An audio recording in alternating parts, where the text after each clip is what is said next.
Hello guys, welcome back to the channel. Today let's review Lamplight City, in which you play Detective Miles in somewhere in the 1800s, and you need to solve a bunch of cases.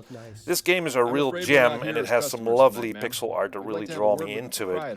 It's not the best pixel art I've seen, but it's quite atmospheric. This game has classic point-and-click gameplay, but with a twist. Now, you do move your character on the screen, you click on something interesting and try to interact with characters. Soon, though, you'll notice that the main emphasis of the game does not lie, as in the old games, in collecting all kinds of items and using them or combining them. Instead, you will be talking a lot with the characters you'll meet in the game. And the great thing about this is that the voice work in this game is fantastic. Could you give me the details concerning the burglaries? About 3 weeks ago on Monday, I noticed that my order of Easter lilies was missing. At first, I thought nothing of it. What can you tell me about Desiree Lathan? She was a lovely woman. I'm saddened to hear of her unfortunate passing. How long had you been her attorney? She retained me some 10 years ago, I believe. And it's also very well written. The characters are very well developed, and it's really up to you to respond in a way that will yield the best results for solving the case. Because characters won't tell you up front what they know. So they might lie or they might hide a secret. So you need to think about your responses to the characters and to see what they have to say.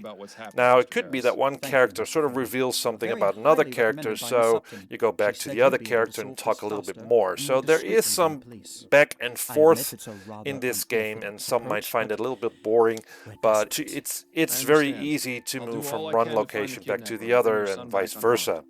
Also, the clues are nicely registered in your diary. That also keeps you updated on the objectives of the case.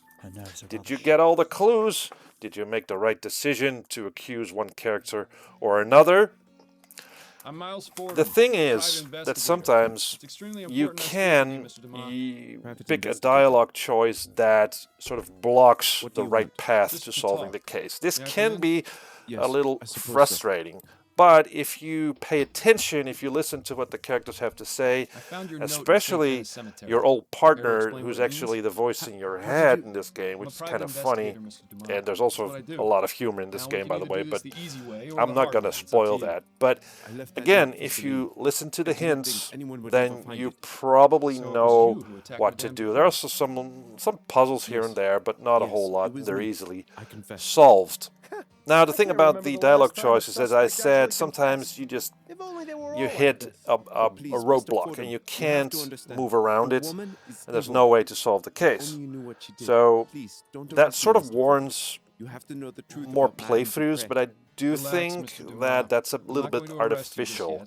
I wish that the game allowed for finding out all the clues there are through different ways, rather than just block a certain path for you so that a certain location is not available or a certain character you will never meet. Again, that is a bit frustrating. Away from all my troubles, so far away from all the worries in my life. Still, I really like this game. It takes the old and trusted formula of the point-and-click adventure game and introduces some new elements to it. This game comes highly recommended. I think the developer's also working on a new game set in the Wild West, so I'm really looking forward to that game as well. Until then, Lamplight City is a great game. You should play it. Thanks for watching, and see you next time. Put up your rough and tough attitude, but I know deep down you're really a kitten.